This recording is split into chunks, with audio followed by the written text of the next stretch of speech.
جب سے تحریک انصاف کی حکومت ختم ہوئی ہے اس کے بعد سے لے کے اب تک جو چیئرمین تحریک انصاف ہیں ان کی جو مشکلات ہیں وہ بڑھتی ہی چلی جا رہی ہیں، اور کوئی دن ایسا نہیں ہوتا جس دن ان کے بارے میں کوئی بری خبر سننے کو نہ ملے۔ خاص طور پر جب کرونا آیا تو کرونا میں تقریباً 620 لوگوں کو 3 ارب ڈالر روپے کی جو امدادی قرضہ ہے یا رعایتی قرضہ ہے وہ فراہم کیا گیا، خاص طور پر اس چیز کے لیے کہ وہ اپنی انڈسٹری کو سپورٹ کریں گے اور پروموٹ کریں گے تاکہ لوگوں کو یہاں پر روزگار مل سکے۔ اور خاص طور پہ اگر ہم کرونا کی بات کرتے ہیں تو کرونا کے دنوں میں روزگار کے بڑے مسائل پیدا ہو چکے تھے، تو ان تمام تر چیزوں کو کاؤنٹر کرنے کے لیے یہ اقدامات کیے گئے تھے۔ لیکن اس وقت تو یہ واہ کروائی گئی تھی حکومت کی جانب سے، اور کہا گیا تھا کہ ہم نے غریب کا بڑا فائدہ سوچا ہے اور پاکستان میں ہم روزگار کے معاملات کو بہتر کرنے کے لیے اقدامات کر رہے ہیں، پاکستان کی ایکسپورٹ بڑھانے کے لیے اقدامات کر رہے ہیں۔ لیکن اب جیسے جیسے وقت گزر رہا ہے اور چیزیں کلیئر ہونا شروع ہوئی ہیں تو چیزیں سامنے پتہ چلنا شروع ہوا ہے کہ وہ جو 620 لوگوں کو جو 3 ارب ڈالرز دیے گئے ہیں وہ سراسر بندر بانٹ ہوئی ہے، اور ان کو بلا سود فراہم کر دیے گئے تھے، اور اس کے اوپر کسی قسم کے کوئی چارجز جو ہیں وہ نہیں لیے گئے تھے۔ تو اس حوالے سے جو پبلک اکاؤنٹس کمیٹی ہے اس نے اس کے اوپر شدید کنسرن کا اظہار کیا تھا، اور خاص طور پر جو چیئرمین پی اے سی ہیں نور عالم خان، انہوں نے آج ان تمام 620 لوگوں کی فہرست مانگ لی تھی کہ آخر وہ کون کون سے لوگ ہیں جن کو ملک کی معیشت بہتر کرنے کا جو بیڑا ہے وہ دیا گیا تھا، اور کہا گیا تھا کہ آپ ملک کو بہتر انداز میں چلائیں۔ اور خاص طور پہ ساتھ ہی جو گورنر اسٹیٹ بینک ہیں ان کو بھی بلا لیا گیا تھا، جو فنانس سیکرٹری ہیں ان کو بلا لیا گیا تھا، اور ساتھ ہی ساتھ جو سیکرٹری کامرس ہیں اور انڈسٹری ہیں ان کو بھی بلا لیا گیا تھا، اور پلاننگ اینڈ ڈیولپمنٹ کے جو سیکرٹری ہیں ان کو بھی بلایا گیا تھا، تاکہ پتہ چل سکے کہ آخر یہ جو تمام کام ہوا ہے اس کے اندر کس کس کی رضامندی جو ہے وہ شامل تھی۔ لیکن سب سے بڑا دھچکا تو اس وقت لگا جب پتہ چلا کہ یہ گورنر اسٹیٹ بینک نے اپنا ہی انیشیٹو لے کے اور اپنے ہی طور پر یہ پالیسی بنا کر اس وقت کی حکومت کو یہ پیش کی تھی، اور جو وزیر اعظم تھے اس وقت جو کہ پاکستان تحریک انصاف کے تھے، تو انہوں نے بھی کہا کہ ہاں یہ بہت اچھا اقدام ہوگا، اور فوری طور پر مخصوص لوگوں کو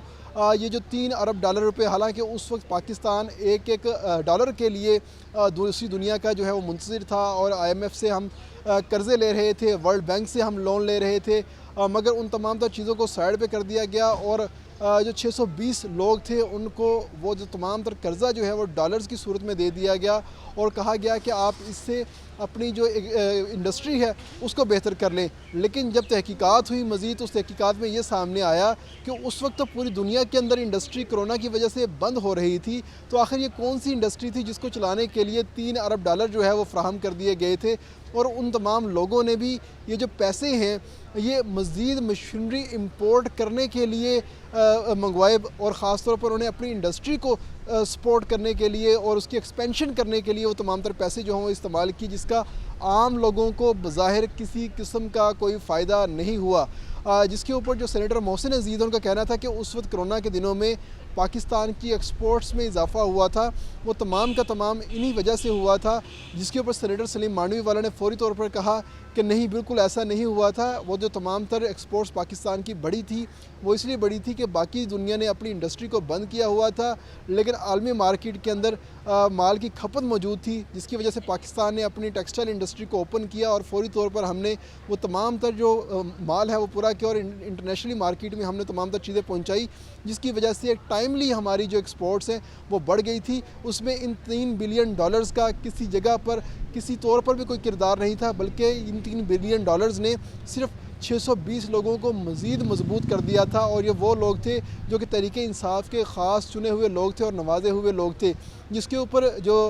گورنر اسٹیٹ بینک تھے انہوں نے اس وقت کی جو پالیسی ہے اس کو سپورٹ کرنے کی کوشش کی اور کچھ حد تک ڈیفینڈ کرنے کی کوشش کی۔ ان کا یہ کہنا تھا کہ یہ خالصتاً ہم نے بینکوں کی سفارشات کے اوپر دیے تھے، اور اس میں اگر کوئی بھی ادارہ یا کوئی بھی شخص جو ہے ان تمام تر پیسوں کو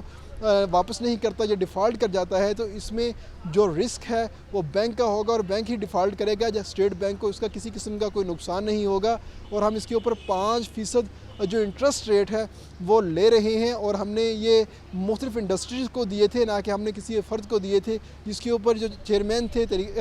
پبلک اکاؤنٹس کمیٹی کے انہوں نے کہا کہ آخر آپ نے جن لوگوں کو دی ہے تو اس کی فہرست جو ہے ہمیں فراہم کر دیں، جس کے اوپر جو گورنر اسٹیٹ بینک ہے انہوں نے کہا ہے کہ ہم یہ فہرست آپ کو کسی صورت نہیں دے سکتے، کیونکہ یہ بینک کا اور کلائنٹ کا کانفیڈینشیل معاملہ ہے، اس لیے ہم اس کانفیڈینشیلٹی کی ہم رسپیکٹ کرتے ہیں اور ہم یہ پیسے آپ کو فہرست جو ہے وہ فراہم نہیں کر سکتے۔ جس کے اوپر جو نور عالم خان ان کا یہ کہنا تھا کہ آپ نے سبسیڈائز ریٹ کے اوپر اسٹیٹ کا پیسہ، پبلک کا پیسہ آپ نے 620 لوگوں کو دیا ہے، تو آپ انفارمیشن ایکٹ کے تحت وہ تمام لوگوں کی لسٹ جو ہے وہ ہمیں فراہم کرنے کے پابند ہیں، اور ہر صورت آپ ہمیں وہ لسٹ فراہم کریں گے، ورنہ آپ کے خلاف ہم کارروائی جو ہے وہ سفارش کر دیں گے۔ جس کے اوپر تھوڑی دیر تو جو گورنر اسٹیٹ بینک تھے انہوں نے خاموشی اختیار کر لی اور کہا تھوڑی دیر بعد کہ ہم آپ کو اس کا جواب تھوڑی دیر بعد دیں گے، اور جواب دینے کے بعد انہوں نے یہ کہا کہ ہم آپ کو یہ لسٹ جو ہے فراہم کر دیں گے، لیکن یہ جو تمام تر معاملہ ہے یہ ان کیمرہ ہونا چاہیے، نہ کہ یہ اوپن فورم کے اوپر اس کو ڈسکس کیا جانا چاہیے، کیونکہ اس کے اندر کچھ ایسے اداروں کے نام بھی آ جائیں گے جو کہ میڈیا کے اوپر آنا یا پبلک ہونا مناسب نہیں ہے۔ تو اس کے ساتھ ہی جو نور عالم خان ہے ان کا یہ کہنا تھا، انہوں نے تمام تر جو ہاؤس ہے، جو ایوان تھا، اس کی منظوری لی، اور منظوری لینے کے بعد ان کا کہنا تھا کہ ہم اس کا فرانزک آڈٹ کروائیں گے، اور اس فرانزک آڈٹ کے تحت جو شخص یا جو ادارہ اس چیز کے اندر ملوث ہوگا ہم اس کو اس کا قصوروار ٹھہرائیں گے، اور وہ تمام تر چیزیں جو ہیں جب ہمارے پاس آئیں گی تو اس میں ہم ذمہ داران کا تعین بھی کریں گے۔ بے شک اس وقت کے وزیر اعظم، وزیر خزانہ، وزیر پلاننگ اینڈ ڈیولپمنٹ، جو لوگ بھی اس کے اندر آئیں گے، یا بے شک کابینہ اس کے اندر کیوں نہ آئے، ہم ان تمام لوگوں کو اس کے اندر سزاوار ٹھہرائیں گے۔ اور خاص طور پر کابینہ کا رول، اور اس وقت کے جو وزیر اعظم ہیں جو کہ پاکستان تحریک انصاف کے وزیر اعظم تھے، ان کا جو رول ہے وہ سامنے آیا ہے کہ انہوں نے صرف مخصوص لوگوں کو نوازنے میں اپنا کردار ادا کیا ہے ایز اے چیف ایگزیکٹو۔ تو اس لیے ان کا کہنا تھا کہ ہم اس کا فرانزک آڈٹ بھی کروائیں گے، جو کہ آڈیٹر جنرل آف پاکستان کریں گے۔ ان کی معاونت کرنے کے لیے ان کا کہنا تھا کہ منسٹری آف ڈیفنس کے لوگ بھی اس کے اندر شامل ہوں گے، اور ساتھ ہی ساتھ منسٹری آف کامرس کے جو لوگ ہیں وہ بھی اس میں تحقیقات کریں گے۔ اور ساتھ ان کا یہ کہنا تھا کہ ہم اسٹیٹ بینک کو پابند کرتے ہیں کہ آج کے بعد ایسی اگر کوئی بھی اسکیم آتی ہے تو اس اسکیم کے اندر صرف گورنر اسٹیٹ بینک ہی تمام تر چیزیں جو ہے انیشیٹ کر کے وزیر اعظم کی منظوری کے بعد وہ نہیں دے سکتے، بلکہ جو باقی تمام جو منسٹریز ہیں جو کہ اس کام کے لیے ہی ہیں ان تمام کو بھی اس کے اندر لوپ میں لینا ضروری ہے، جس میں ministry of commerce, ministry of planning and division, ministry of industries, وہ تمام تر جو ہے لوگ ہیں اس کے اندر شامل ہوں گے۔ منسٹری آف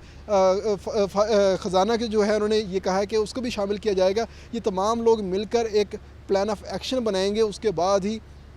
کسی چیز کی منظوری دی جائے گی۔ تو آج پبلک اکاؤنٹس کمیٹی کے اندر جو سابقہ وزیر اعظم ہیں پاکستان تحریک انصاف کے، ان کے لیے ایک دوبارہ پھر سے ایک لٹکتی ہوئی تلوار جو ہے وہ سامنے آئی ہے، اور خاص طور پر گورنر اسٹیٹ بینک بھی جو ہے آج جواب دینے میں ناکام نظر آئے ہیں، کیونکہ تمام لوگوں کی جانب سے مسلسل سوالات پوچھے جا رہے تھے، اور ان سے کہا جا رہا تھا کہ آپ ان تمام لوگوں کی فہرست جو ہے اس ایوان میں پبلک اکاؤنٹس کمیٹی کے اندر پیش کیوں نہیں کر رہے۔ تو جب وہ کوئی جواب نہیں دے سکے تو انہوں نے ان کیمرہ سیشن کی جو درخواست ہے وہ کی ہے، اور ساتھ ہی ساتھ اس کی درخواست جو ہے یہ منظور کر لی گئی ہے، اور 3 دن کے بعد وہ فہرست جو ہے وہ پیش کر دی جائے گی، اور اس فہرست کی بنیاد کے اوپر auditor general of Pakistan, ministry of defence, ministry of commerce جو ہے وہ اپنا فرانزک آڈٹ شروع کریں گے، اور اس میں ضرورت پڑی تو FIA، نیب اور جو دیگر انویسٹیگیشن ادارے ہیں ان کی معاونت بھی اس کے اندر شامل ہوگی۔ لیکن ابھی تک صرف 3 اداروں کو اس حوالے سے ذمہ داری جو ہے وہ سونپی گئی ہے، لیکن اس کا جو سب سے پہلا ٹیسٹ ایگزامپل ہوگی وہ اس لسٹ سامنے آنے کے بعد ہوگی، اور یہ 3 دن کے بعد پیش کی جائے گی گورنر اسٹیٹ بینک کی جانب سے، اور دیکھنا یہ ہوگا کہ آخر سابقہ وزیر اعظم نے کن 620 اداروں کو، کن 620 لوگوں کو $3 ارب کوڑیوں کے بھاؤ یا بندر بانڈ کے تحت فراہم کر دیے تھے اور ملک کو نقصان پہنچایا تھا۔